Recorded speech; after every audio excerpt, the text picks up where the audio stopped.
Hello बच्चों, ये JEE main 2023 का क्वेश्चन है 10 अप्रैल शिफ्ट 1 का। देखिए क्वेश्चन में क्या बोला जा रहा है आपसे।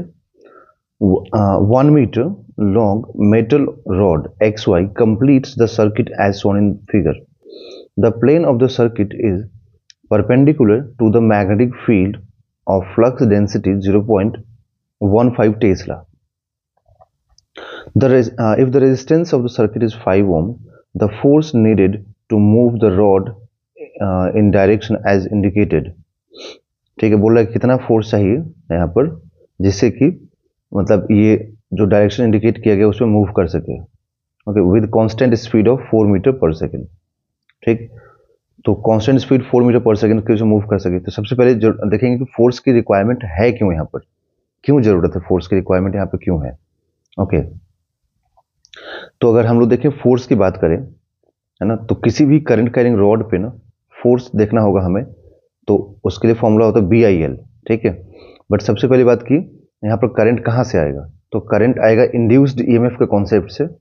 ठीक है, तो जब कोई रॉड मूव करता है मैग्नेटिक फील्ड में, ठीक, जैसे मान लो कि यहाँ पे मैग्नेटिक फील्ड है, यहाँ पर दिया हुआ, तो अगर इसमें रॉड मूव करेगा ना ऐसे, ओके, तो इस पे क्या होगा कि इस पे जो EMF इंड्यूस होता है वो होता है BVL, है ना, BVL, जहाँ पे B magnetic field, V velocity या स्पीड और L length of the rod हो गया। सॉरी, तो यहाँ पर जो करंट आएगा वो हो जाएगा इंड्यूस्ड EMF बाय रेजिस्टेंस।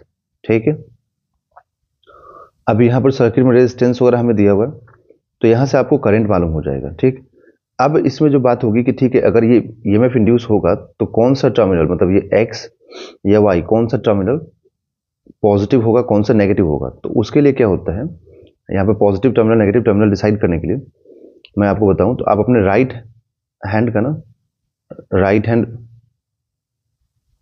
का आप जो है आपका जो फिंगर्स है, इन फिंगर्स को फील्ड के डायरेक्शन में रख दो, है ना, फिंगर्स को फील्ड के डायरेक्शन में रख दो, और जो आपका थंब है ना राइट हैंड का, थंब को रख दो वेलोसिटी के डायरेक्शन में या स्पीड के डायरेक्शन में। तो जो आपका पाम है ना, जैसे जैसे हम किसी को थप्पड़ मारना होता है बच्चों, तो कैसे मारते हैं, पाम से मारते हैं ना अपने। तो जो आपका पाम है ये पाम पॉजिटिव टर्मिनल को रिप्रेजेंट कर देगा कि पॉजिटिव टर्मिनल बैटरी का किधर होना चाहिए, इंड्यूस्ड EMF का। ठीक है, तो फील्ड की तरफ फिंगर्स को रखो, वेलोसिटी की तरफ रखो अपने राइट हैंड के थंब को। तो देखो ये वाला जो टर्मिनल आ रहा होगा ना, ये पॉजिटिव आ रहा होगा और ये नेगेटिव आ रहा होगा, मतलब करंट यहां से ऐसे जाएगा। ठीक है, तो करंट इधर जाएगा। अब जब करंट इधर हो गया, ठीक है, तो अब आपको क्या चाहिए, अब आपको फोर्स चाहिए भाई। अब क्या हो गया, अब तो यहाँ पर कॉन्सेप्ट ये हो गया ना कि करंट कैरिंग वायर, मतलब यहाँ पर जब करंट फ्लो होने लगा तो यहाँ पर करंट कैरिंग वायर, अब क्या हुआ, ये करंट कैरिंग वायर मूव कर रहा है इस मैग्नेटिक फील्ड के अंदर। तो अगर ये current carrying wire magnetic field के अंदर मूव करेगा तो इस पर फोर्स कितना होगा। ठीक है, तो अगर हम फोर्स निकालें तो फोर्स का फॉर्मूला क्या होता है, BIL साइन थीटा, है ना। तो अगर यहाँ पर देखें हम लोग, तो B और L के बीच में एंगल कितना, 90 डिग्री, और ये जो थीटा है ना, ये angle between B and L हो गया। तो यहाँ से आपको फोर्स क्या मिलेगा, BIL, तो मैग्नेटिक फोर्स मिलेगा BIL। ठीक है, क्लियर। तो इसमें जो मैग्नेटिक फोर्स निकालने का जो डायरेक्शन होता है, इसमें भी आप राइट हैंड का ही यूज करें, है ना, इसमें भी आप राइट हैंड का यूज करें, राइट हैंड पाम रूल का। तो इसमें क्या करें आप लोग कि फिंगर्स को, अभी फिर से देखिए जो बोल रहा हूं मैं, फिंगर्स को आप रखें मैग्नेटिक फील्ड के डायरेक्शन में, और इस बार जो आपका राइट हैंड का थंब रूल है ना, सॉरी राइट हैंड का जो थंब है ना, इसको रख दें करंट के डायरेक्शन में, करंट के डायरेक्शन में। ठीक है, तो करंट के डायरेक्शन में रखेंगे, तो अब आपका जो ये पाम है ना, ये देखो ऑटोमेटिकली किधर लग रहा होगा, पाम आपका मतलब फोर्स को रिप्रेजेंट करेगा। मैं यहाँ लिख देता हूँ सबसे बढ़िया कि ये जो आपका जो पाम है ये यहाँ पर ये फोर्स को रिप्रेजेंट कर रहा है। ठीक, तो आप देखिए अब आपका यहाँ जो फिंगर है वो फील्ड की तरफ, थंब करंट की तरफ, तो पाम जो आपका दे रहा होगा ना फोर्स, वो इधर दे रहा होगा। दैट मीन्स कि यहाँ जो मैग्नेटिक फोर्स आएगा, ये मैग्नेटिक फोर्स इस वेलोसिटी को अपोज करेगा। तो अगर हम चाहें अगर हम लोग चाहते हैं कि ये वेलोसिटी कांस्टेंट रहे, मतलब स्पीड कांस्टेंट रहे, तो मुझे क्या करना पड़ेगा, मुझे जितना मैग्नेटिक फोर्स इस वेलोसिटी को अपोज कर रहा है, मतलब लेफ्ट साइड में एक्ट कर रहा है, उतना ही मुझे यहाँ पर एक्सटर्नल फोर्स अप्लाई करना पड़ेगा। समझ में आया ना आपको? तो इतना ही मुझे अप्लाई करना पड़ेगा एक्सटर्नल फोर्स। तो अब वो एक्सटर्नल फोर्स कितना होगा, उसके लिए देखिए, उसके लिए हम लोग लिखेंगे यहाँ पर कि force is equal to B I L, है ना। तो बी और आई कितना हो जाएगा, तो आई जस्ट मैंने आपको बताया था यहाँ पर कि इंड्यूस ईएमएफ बीवीएल होता है, तो I is equal to BVL upon R लिखेंगे। तो यहाँ से आप लिखेंगे B V L by R into L.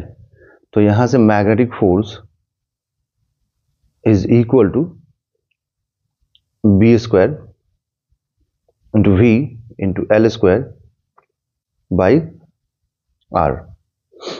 ठीक है, तो ये मैग्नेटिक फोर्स यहाँ से आपके पास आ जाएगा। अब यहाँ से अगर वैल्यूज आप पुट करते हैं सारा इसमें, तो वैल्यूज पुट करने पे देखिए क्या आएगा। मैग्नेटिक फील्ड आपको 0.15 दिया हुआ है, ठीक। वेलोसिटी यहाँ पर 4 दिया हुआ है, लेंथ 1 दिया हुआ तो 1 का स्क्वायरिंग हो जाएगा, रेजिस्टेंस यहाँ पर 5 दिया हुआ है, ठीक है। तो जो 0.15 है ना, उसको आप 15 लिख दीजिए, ठीक है। तो 15 इंटू 10 टू द पावर -2 इसका होल स्क्वायर इंटू ये 4 हो गया। 1 का स्क्वायरिंग करके भी कोई फायदा नहीं है, तो 1 ही होगा, ये 5 हो गया, है ना। ये मैग्नेटिक फोर्स हो गया। अब यहाँ पर हम जानते हैं कि 15 का स्क्वायरिंग कितना होता है, 225 होता है, इंटू में 10 टू द पावर -4 हो गया, इंटू 4 हो गया, डिवाइडेड बाई 5 हो गया, ओके। तो अब यहाँ पर कैलकुलेशन करें अगर हम लोग, तो ये 5 से कैंसिल कर दें, तो 5 से ये 4 हो गया, ये 45 हो गया। दैट मीन्स कि F is equal to 45 into 4 into 10 to the power -4।